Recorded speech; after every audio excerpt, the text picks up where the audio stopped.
Did you know that when you self sabotage, you're actually exhibiting a learned behavior? Now, what's the good news about that? Well, anything that's learned can be relearned.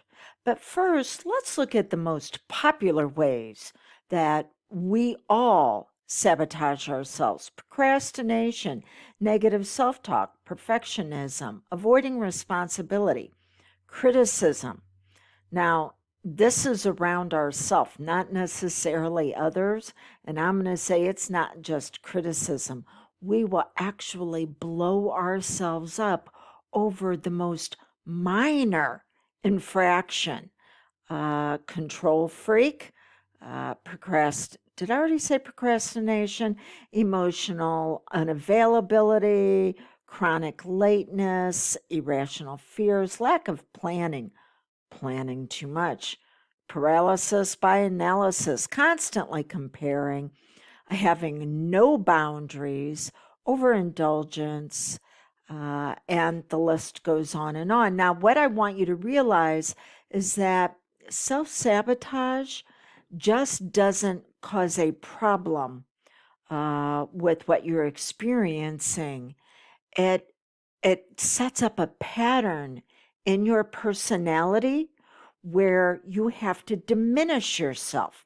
In fact, that's the reason why you set up self sabotage to start with.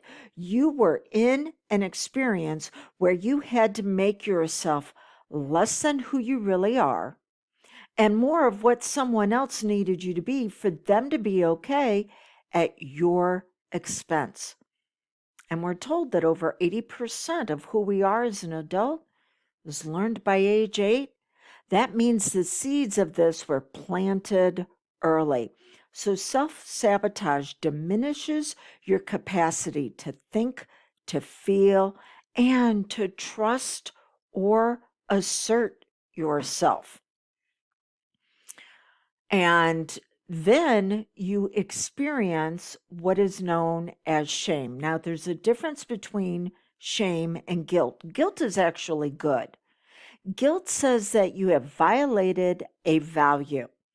And so you need to do one of two things. You either need to get yourself back in congruency with that value, or maybe you need a different value. But shame, no. Shame says you're broken, you're flawed, and you cannot be fixed. So self sabotage then magnifies into shame, where we take personal responsibility for what's happening. It's all of our fault, which, by the way, is one of the 4 P's of learned helplessness, is that we have to take it personally and we lose compassion for ourselves. Now, I can hear some of you saying, well, Dawn, nobody's putting the food in my mouth. Nobody is causing me to take that next drink. And nobody is creating the experience where I procrastinate. No, but they originally did, didn't they? And what you wound up doing is experiencing this overwhelm.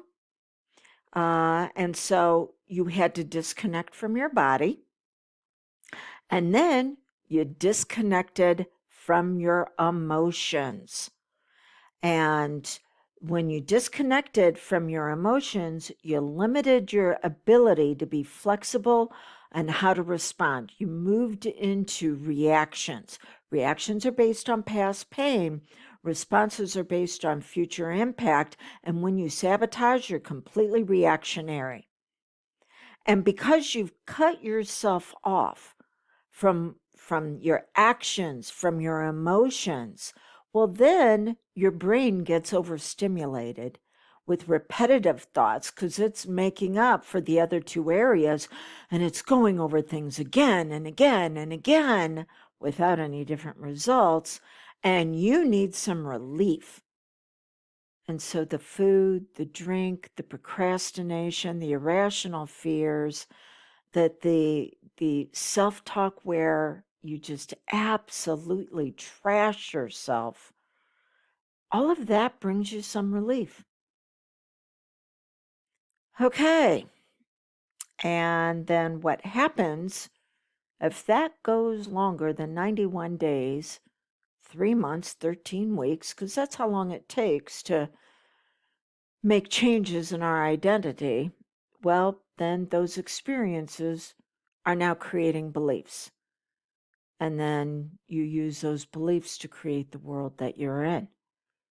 A lot of people talk about, well, just change your thoughts, change your beliefs. Nope. It's not how your powerful mind works. You have to be able to do the experiences and the consistent actions first. So, yesterday I talked about how you have your actions, and then you have your stories, and then you have your focus, and then you have your set point. Your set point is your belief. And all of that can be seen as that, I think it's a Fisher Price tower that babies play with. It's got the white stand with the yellow cone, and you put the rings over it. And so you've got the ring at the bottom, which is your actions, and then the next one up is your emotions through your stories, and then the next one, which is even smaller, is going to be the thoughts that you use for your focus, and then the cap on all of that is going to be your belief, also known as your set point. The red ball that goes on the top and holds everything in place. You cannot put that red ball on and then try to put on different actions, different stories, different focus with your thoughts. No, you have to put them in order. All right, so what are we doing? Well, the very first thing that we have to address is your triggers, because you've got things in your environment that are setting off the sabotage. They're not going to go away, at least not in the beginning.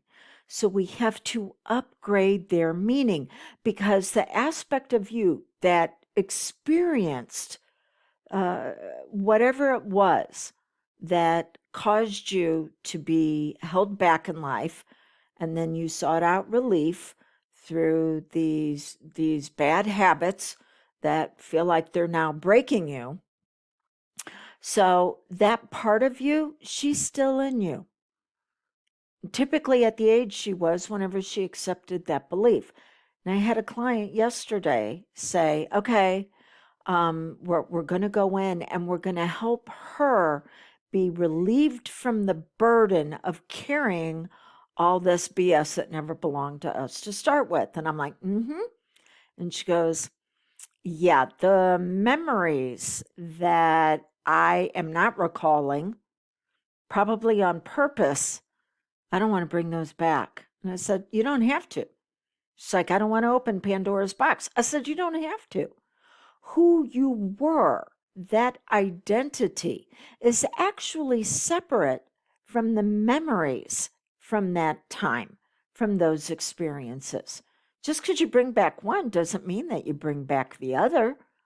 So, yeah, we can engage her. If you think about a younger you, whenever you accepted the shame and then the self-sabotage that it morphed into, if you think about that younger you, it could have been a kid, as I shared earlier, teenager, even an adult. I had one woman that when we did hypnosis, two aspects of her personality came out, as far as one when she was 21 and one of the oldest freshmen in college and not fitting in, and the other one was 30 when she'd achieved a great deal of success very quickly, and then was the youngest in the arena where she was working. And both of those were like, I don't fit in.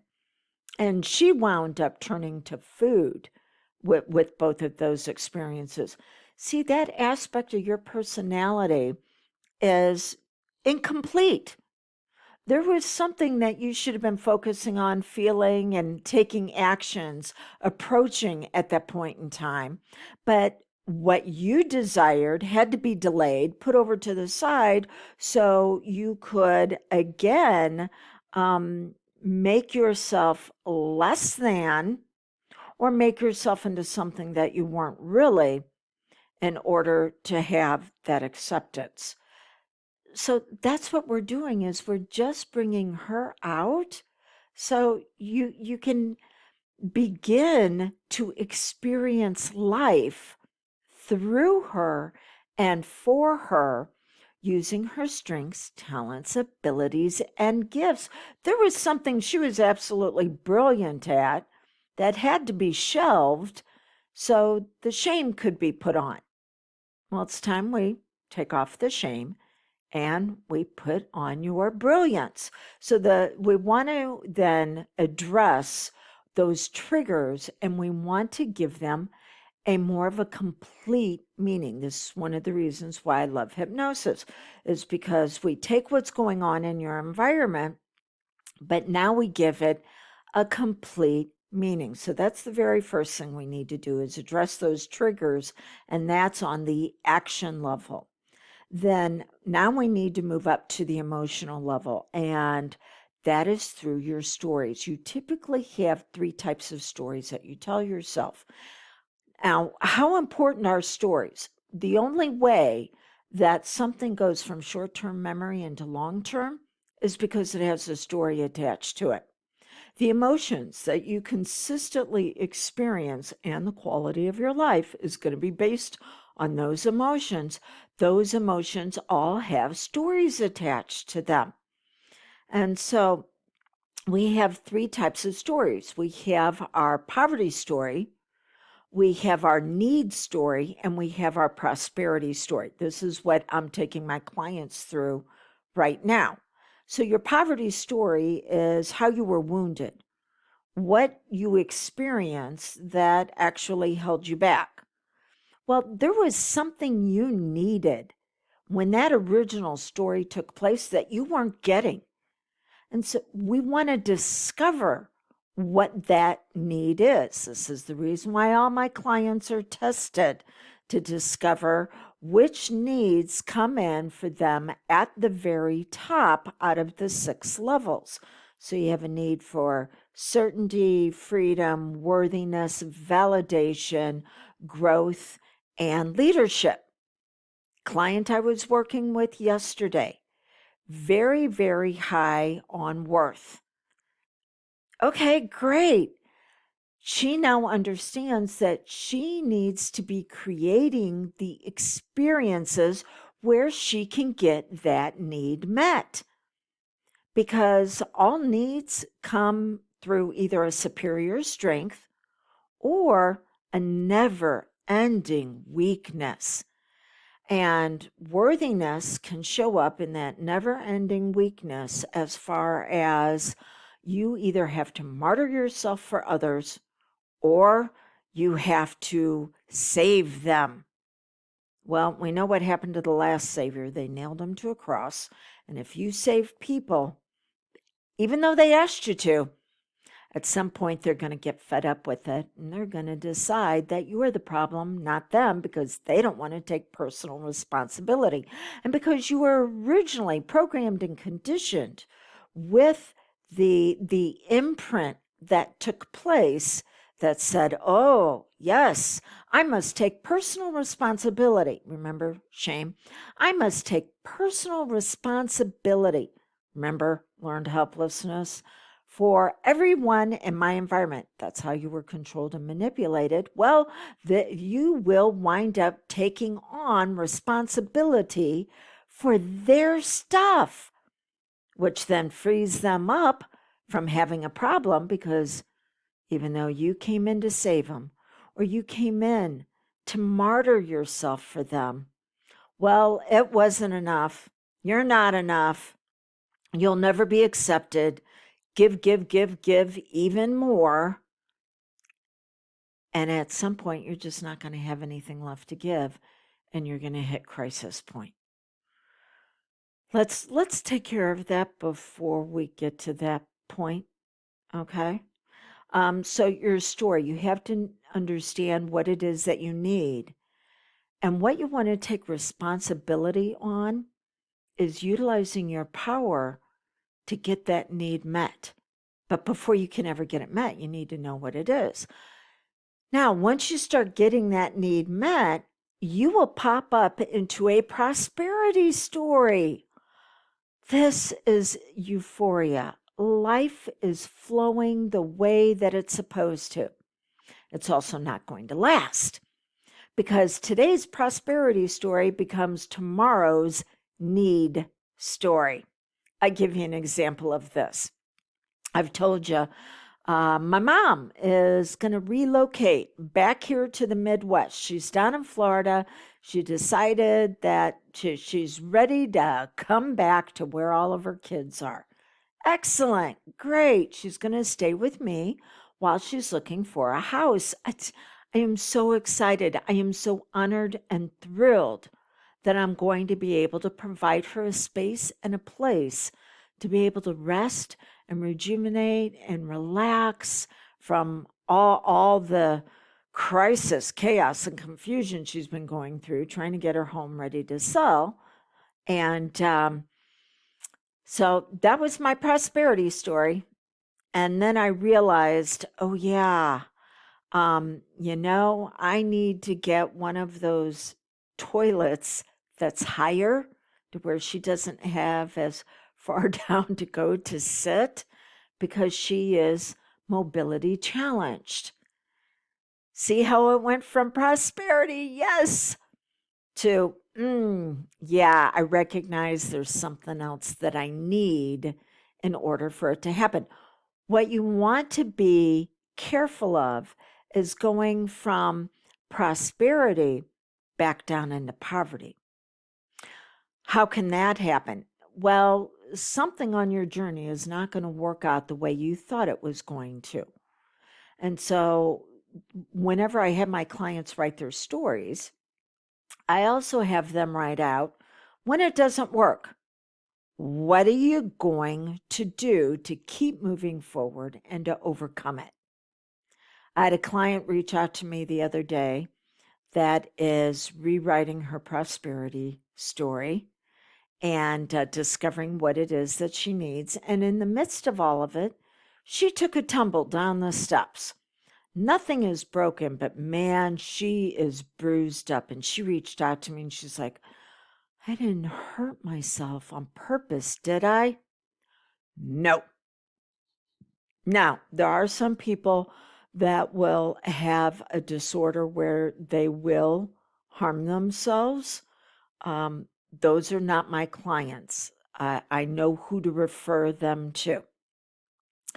But when you think about the reason why we sabotage, it's to get relief from what was going on that is absolutely out of our control, and yet we keep continuing trying to take responsibility for it, thinking that we're going to get a different outcome. Falling downstairs doesn't give you any relief. Now, if you would have said, oh, Dawn, I went to the buffet and I ate so much that I got sick. Well, the sick is a side effect. It's the eating too much that we need to deal with. And the reason maybe why you're eating too much is because, well, it's the only way that you can feel grounded because you're constantly pushed around by people in your life. Or maybe you're eating too much because you actually need a way to enjoy some good things in life. It's one of the very few pleasures that you've allowed yourself because everything else was taken away from you. Sometimes we can eat too much because we need to pack on a layer of protection from what's happening. Keep in mind, none of this started with you today. We do need to point the finger and say someone else created all of this. We still have to take 100% responsibility for where we're at and how we want to move forward. And so when she's like, did I hurt myself on purpose? No, there was no relief in that. And that also kept her going back down into her poverty story, because when you're in your poverty story, it diminishes your capacity and your identity. Okay. And then the last step that we take is for you to become aware when those thoughts show up, when those emotions show up, when the beginnings of those actions that are not going to allow you to achieve what it is that you want, but they're the bad habits and the self sabotage. When that shows up, does it belong to you? No, it was learned. So you can say, yeah, I'm not accepting that. That's not mine.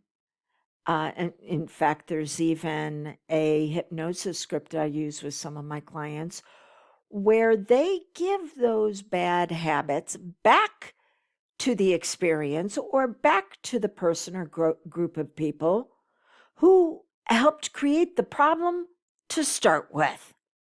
Yeah.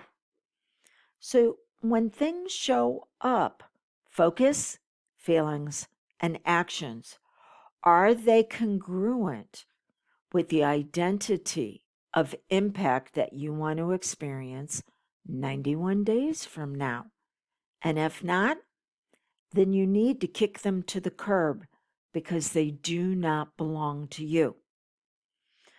All right, so the idea is for you to enjoy the journey just as much as the destination, getting in touch with that younger you and finding out what she was brilliant at and allowing that to come back in your life in a way where it's going to lead to a celebration of your success. Until we get together again, enjoy that journey.